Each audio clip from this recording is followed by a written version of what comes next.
朝方まで生テレビで石破総は自民党を負けさせるためにあえて評価を下げるような振る舞いをしているんじゃないかと話があるんですが、確かにそれありえなくないと感じました。ひろゆきさん的にはその可能性は何%くらいあると感じましたか？いや、僕ね、結構ね、20% いくかもしれない。15% ぐらいあるんじゃないかなって気がしてますね。なんか石破さんってキリスト教徒なんで、現世利益の人ではないと思うんですよね。なのでそう考えると、今の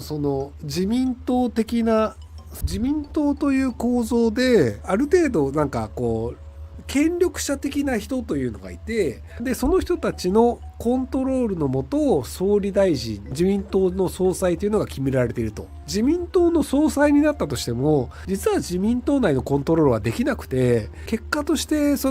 自民党の中でいくら総理大臣が頑張ろうとしてもうまくいかない構造があるのではないかっていう話が朝方まで生テレビでされてたと思うんですけど、吉村さんが言ってたやつなんですけど、っていうのを考えると自民党の構造を変えなければいけないよねというふうに考えた時に、彼がやるべきことは自民党が過半数ではなくなるなんですよね。日本を良くするというので老解した権力者的な人たちがコントロールしている結果が今の少子化だったりとか、デジタル全然進んでないよねとかだったりっていうので、ある種経済悪いよねっていう状態で、でもこれで自民党がずっと票を取り続けると、その自民党の権力者の人たちのはずっと権力を持ち続けるんですよ。ってなると多分日本にとってはこの権力構造を変えた方がいいよね。でも表だってこいつらが悪いんだっていうと多分潰されて終わってしまうので、一生懸命頑張ってす、一生懸命頑張ってす、あなた方のためにずっと頑張ってるんですって言ってずっと自民党がじわじわ落ちていくってなると、権力者も石破さんを追及はできないですよ。石破さんってもともと派遣やめるとか同一労働同一賃金やるって言ってたんですよ。でも同一労働同一賃金やめてしまうとか派遣をやめさせるってなるとやっぱ大企業からの献金なくなるし、派遣業の会社とか潰れるじゃないですかっていうお金で動いている権力構造というのを敵に回してしまうと、じゃあ石破更迭して別のやつ総裁にした方がいいよってなっちゃうので、なのでそこを一切言わずに、いやもう言われた通り頑張るっす、派遣大事です、同一労働同一賃金がマジどうでもいいっすっていうので、杉田水脈とか大事っすみたいなので公認するっすみたいな感じで、多分ね裏金切りも公認するっすみたいな感じで言われた通りにやるっていうのをやり続けて、で自民党が弱くなって自民党自体が解体に追い込まれて再生するという方が長期的に日本にとって良いのではないかなっていうのがなきにしもあらず僕騙されやすいって言ったじゃないですか。石破さんがそこまでやっぱり本心、総理になるために嘘をついてたと思えないんですよね。これ僕完全に騙されてるかもしれないですけど、でも本当に日本を良くしたいというふうに思っているのではないかなという気が、僕の感想なんで騙されてるだけかもしれないですけどと思ってしまったんですよ。ってなると僕ね騙されやすいんですよ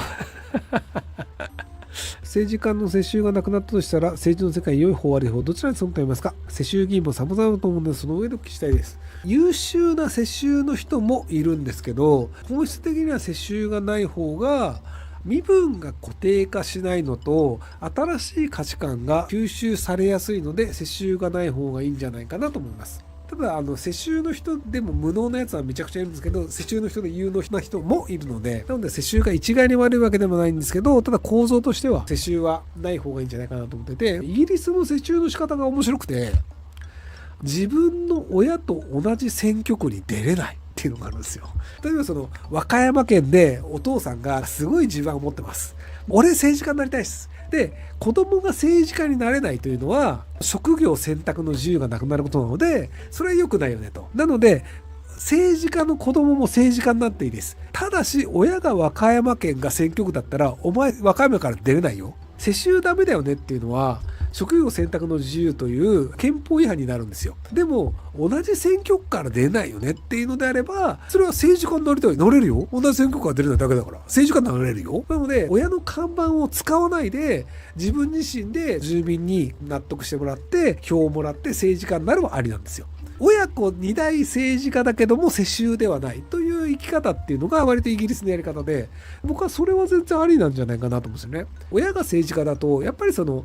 治家的な考え方とかこういう風にやった方がうまくいくよっていうノウハウはやっぱり知ってるので、政治家としての能力が高くなると思うんですよ。ただ世襲というのはやっぱ腐るので、腐りもせずに親が政治家であるというスキルを生かすという意味であれば、選挙区を引き継がないっていう形はありなんじゃないかなと思いますけども。もしひろゆきさんが総理になったとして、とりあえずこの人を任命しておけば日本が面白くなるみたいな感じで、幹事長、外相、財務省、文科省、厚労省のボスを誰を置きました。党派は度外視考えておいてください。これあんまり意味ないです。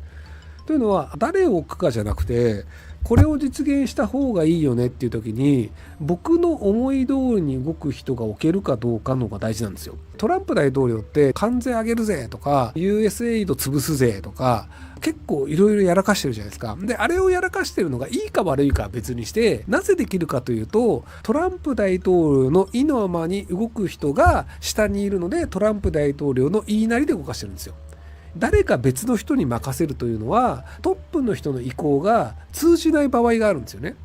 例えばじゃあ幹事長に河野太郎さんにお願いしましたってなったとして、河野太郎さんがいやそういうのやりたくねっすとか言われたらできないじゃないですか。なのでこういう政策を実現するんだという強い意志があるのであれば、そこのじゃあ官僚的な人っていうのはイエスマンで固めた方が早く進むんですよ。でこれって会社はそうなんですよ。イエスマンを置くべきじゃないよねっていう綺麗事というのは世の中にあるんですけど、基本的に成長している、うまくいっている会社はほぼイエスマンで固めてます。イエスマンで固めてないときは、それは単純にイエスマンではなく、例えばじゃあ孫正義さんの周りがイエスマンしかいないのかっていうので、孫さんの言ってるこれは間違ってますよというのをデータを出して説得できる人がいる。でも基本的にはイエスマンなんですよ。俺の信念だからこれをやりたくないよねっていう人は置かないんですよ。例えばじゃあ USAID 的なものを潰したいってトランプ大統領が言ったとして、でも俺はガテマラの同性愛者にお金を出すべきだと思うからトランプ大統領の信念は従いませんっていうのは、それはそれ僕正義だと思うんですよ、その人のね。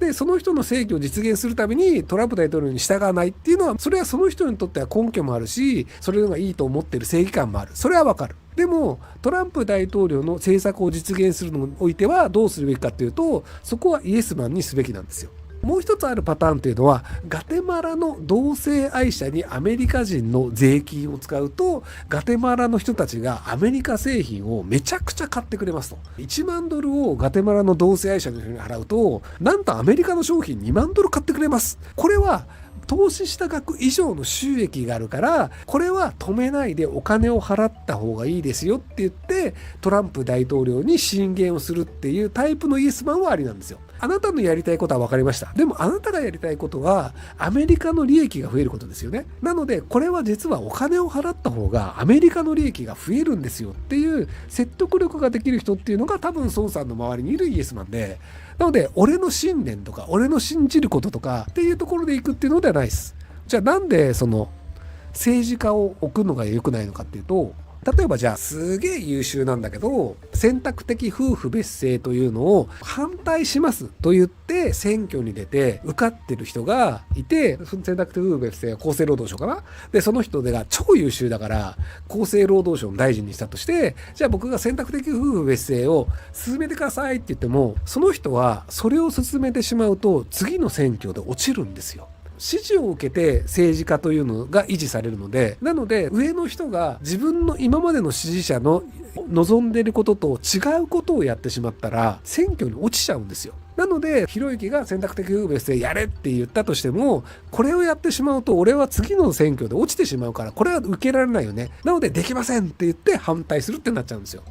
そうすると結局その政治家というコントロール不能な人というのを置いてしまうと、結果としてそれはこの政策をやりたいのでっていうのが実現できなくなるんですよ。なので面白い人を置くというのは基本的にはその思い通りにならなくて、その政治家の支持者にコントロールされちゃうんですよね。なので大統領制のような形の方が物事がうまくいくっていうのがあるので、こういう内閣を作ったらうまくいくよねみたいな理想論っていうのは僕はあんまり意味がないと思ってて、この政策をやるっていうのでイエスマンを置きますっていうぐらいの人の方が多分政策というのは実現できるんじゃないかなと思います。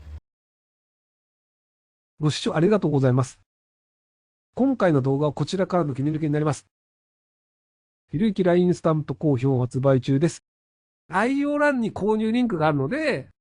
そちらから購入できます。よろしくお願いします。